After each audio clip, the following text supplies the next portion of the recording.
Oh, howdy all, grab yourselves a beer, it is time for some Path of Exile discussion. Today, what I wanted to talk about with the Mayhem League starting in just a few hours' time is some of the unique items that are going to be either more accessible than usual during the Mayhem event, or perhaps will be better than usual. So these are things that are worth looking out for, and I want to discuss some farming strategies for them.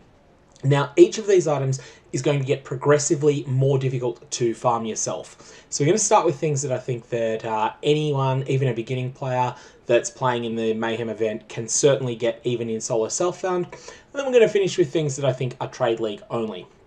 The first unique that I want to point out, and the first two are going to be really basic ones.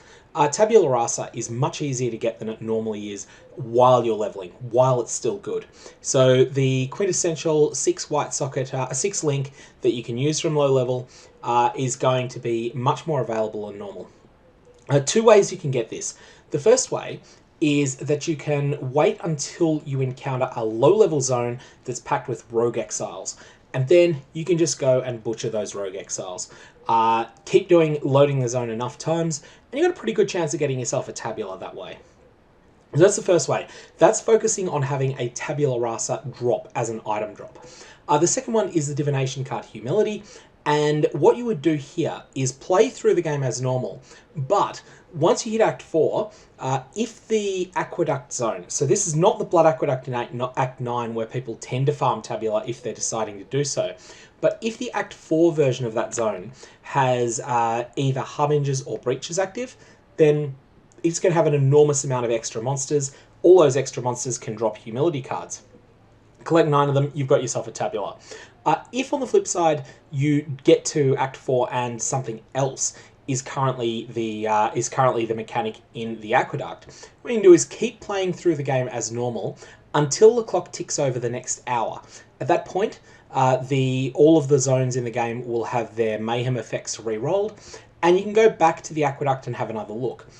If by the time that you get to Act 9, there hasn't been a Tabula farming section, a Tabula farming Mayhem event that's spawned there, then you've missed your chance. But there's going to be a good chance, and a lot of people will be able to get an early Aqueduct with Harbingers in it, an early Aqueduct with Breaches in it, and get themselves a Tabula that way. The second one is less deterministic, but you've got a really good chance of getting this, Goldrim.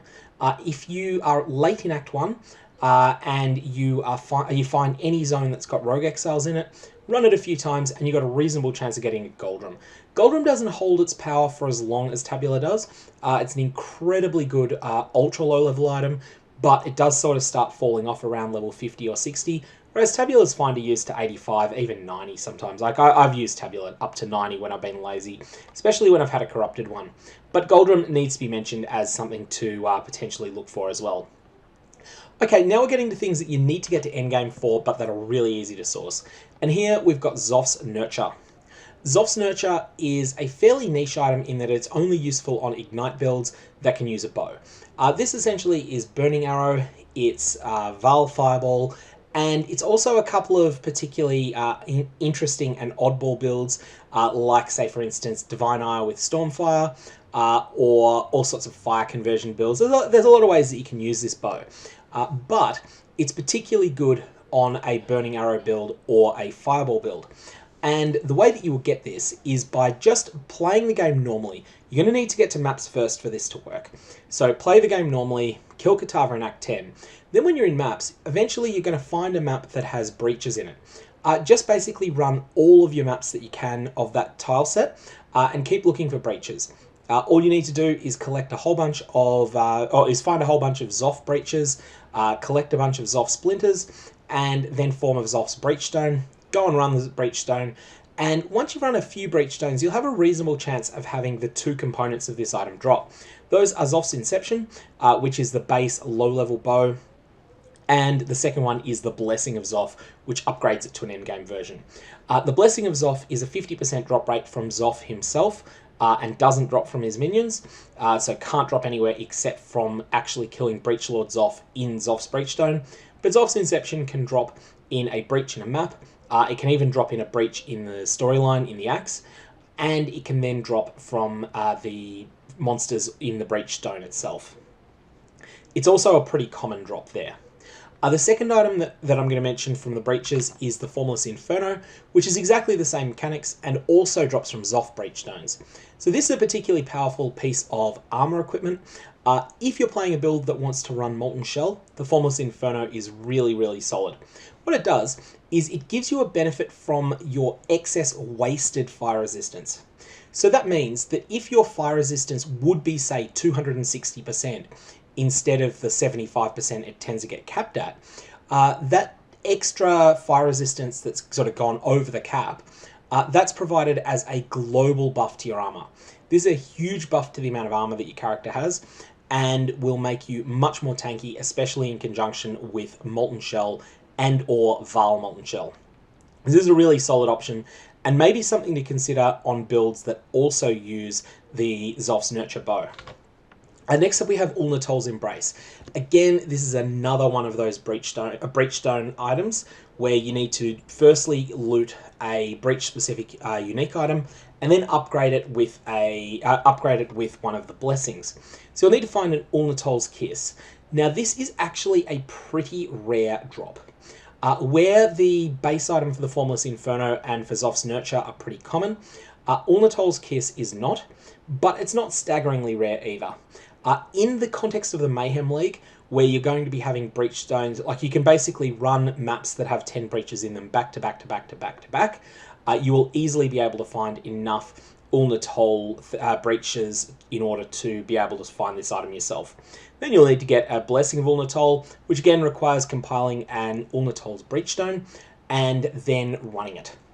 A very important thing to say, if you're planning on building around any of these items, you're definitely going to want to make certain that your loot filter shows the splinters of the appropriate Breachlord.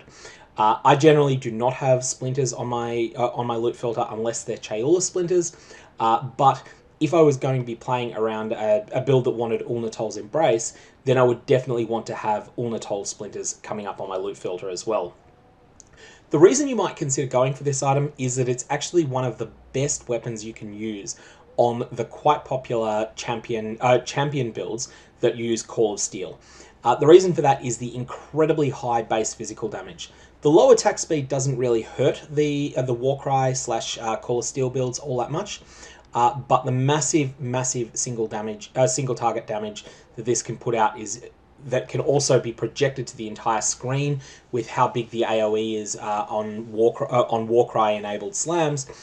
This can put you into a very high amount of damage with a pretty low level of gear. Next up, we're going to get to something that's a little bit rarer, and this is where we're starting to get to things you probably will struggle to get if you're solo self-found. Not impossible, but this is something that's going to be a little bit of a struggle, and this is the Tempest Binding. Now, when you kill Harbingers, you will often receive Harbinger Shards. When you've got enough Harbinger Shards to make a Harbinger Orb, and then when you use it on a red tier map, it will have a chance, I believe it to be a 20% chance, to upgrade into a unique map called the Beachhead, the red tier Beachhead. When you run this, there are you're guaranteed to get a unique fragment, and there are 3 of them that when combined, and the way you combine these is by actually physically putting them together in your inventory as though they're a jigsaw puzzle. When you combine them, you will receive the Tempest Binding. It's going to be quite difficult to source this yourself because there's something like 15 different components of Harbinger unique items, and you need to get 3 specific ones. So that's not going to be quick, nor is it going to be easy.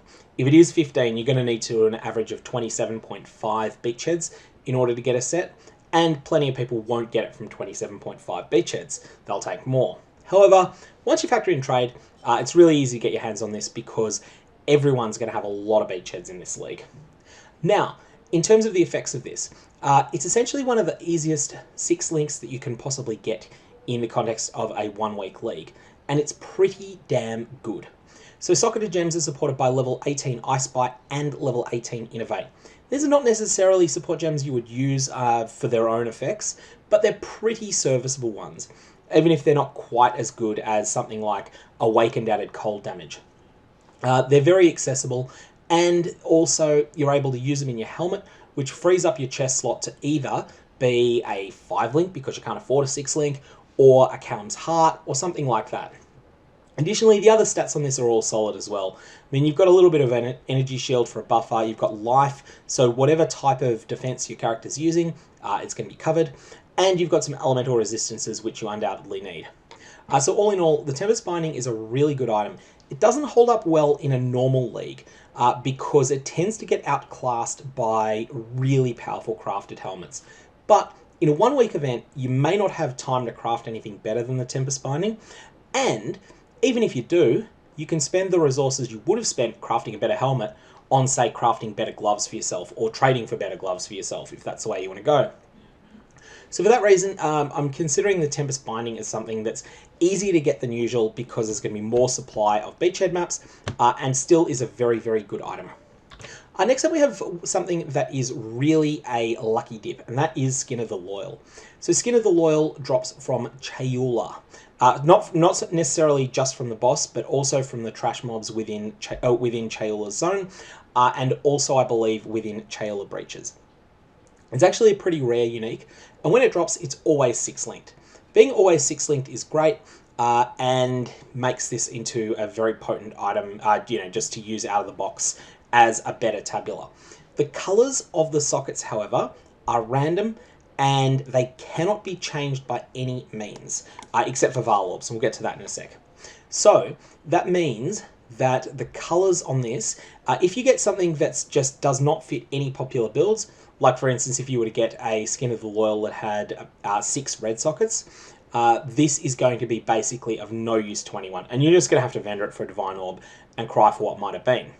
But it's more common to get things that are close to a 2-2-2 split of the colours, and all of the 2-2-2 split, or all of the things that are close to a 2-2-2 split, so 3-2-1, 2-2-2, 3-3-0, 4-1-1, all of these reasonably common Skin of the Loyals, almost all of those colour schemes are, if not perfect for someone, at least they're sort of second best for someone's build, and so they're very usable.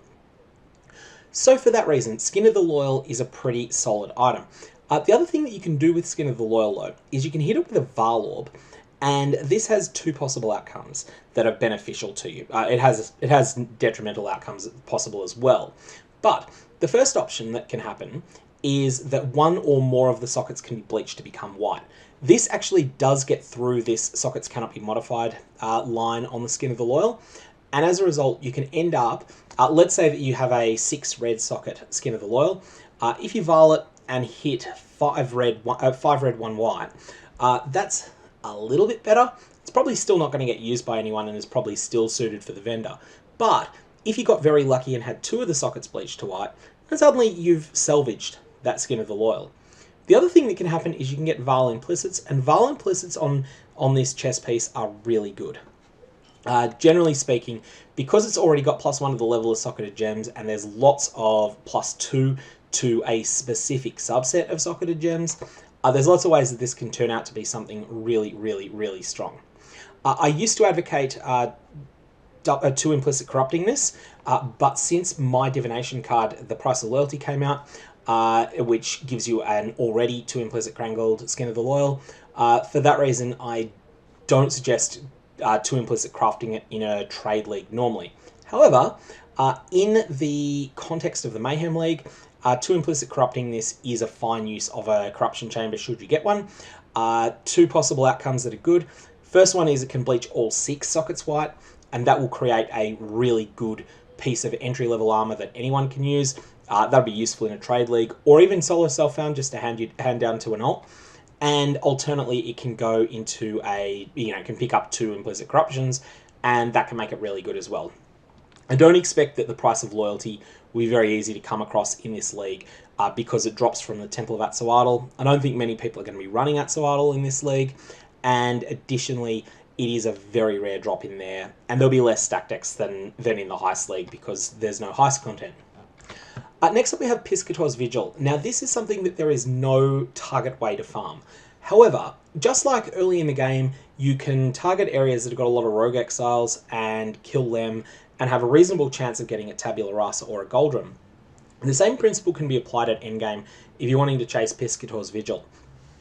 And whilst you're probably not going to get this to drop for yourself, there will be a lot of people running zones that have rogue exiles. There'll be a lot of people looting unique items from those zones. And some of those unique items will be Piscator's Vigil. This is just a really powerful wand for early in a league. Attacks with this weapon have up to 115% increased elemental damage, and that means that any build that is looking to do elemental damage with attacks and that is wand-based can get a lot out of Piscator's Vigil. It's just a really, really high-quality wand. Additionally, all the stats on it are great. It's got accuracy rating, which is really hard to otherwise get early league. And so, all in all, if you're looking to play any sort of wand attack build, you probably want this. That would be the case in any league, but in the context of the Mayhem event, there'll be more of them available on the trade market, and so you'll be able to pick one up more easily. Next up we have Auxium, which is exactly the same general principle as why I put Piscator's Vigil in here. There'll be more of them going around. This is a genuinely very rare item. This is at the same rarity tier as Chevron's Wrappings, Mjolnir, Kalim's Heart, a lot of the tier 1 rarity uniques. And so it's not going to be something that a lot of are in circulation, especially given that there's not a single Divination card that allows you to target Auxium. But with so many people killing so many monsters, a lot of Auxiums will drop. And let's just say that this is an absolutely bonkers belt for early in a league. It's got a fairly large amount of energy shield, provides a little bit of mana, which is a bonus. Chill effect and freeze duration on you are based upon 100% of your energy shield. So what this means is that one of the weaknesses that a lot of energy shield based characters have, especially early in a league, is that they are super susceptible to being chilled and frozen, especially if they're Chaos Inoculation. But even without Chaos Inoculation, their maximum life total is low.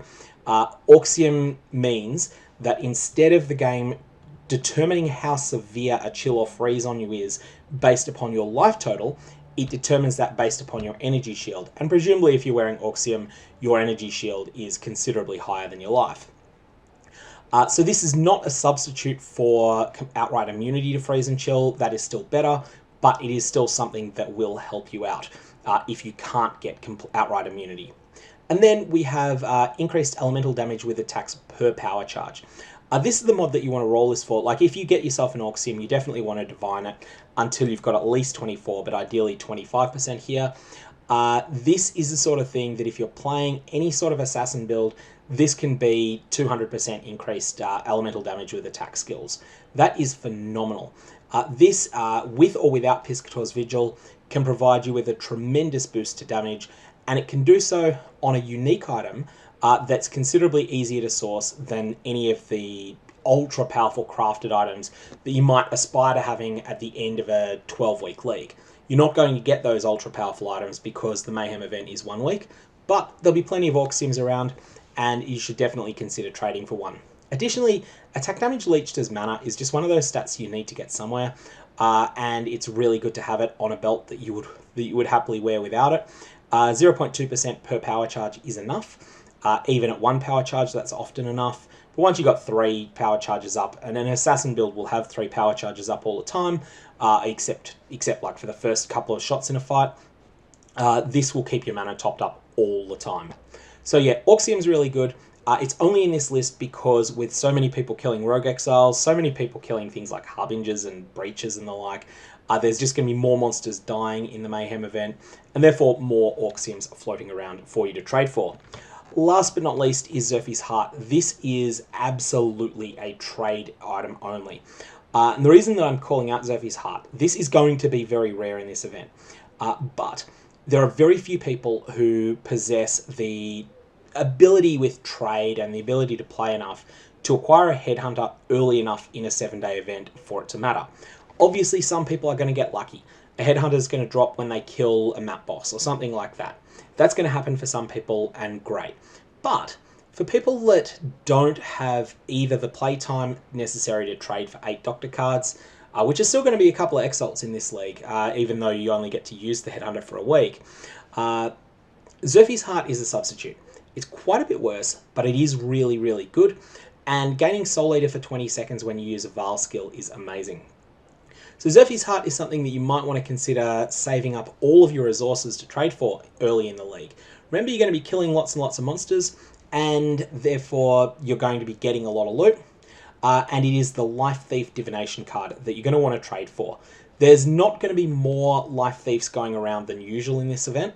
They're going to be pretty rare. There's just not going to be very many of them because there's no stack deck, no stack decks being disgorged by a league mechanic. There's no heist. So for that reason, you're going to have to pay heavily for these Life Thief cards, but they're going to be accessible. Anyways, I'm going to leave it there. If you've got any thoughts, comments, or questions, fire away below. Otherwise, I hope you have a good one, and I will see you during the event.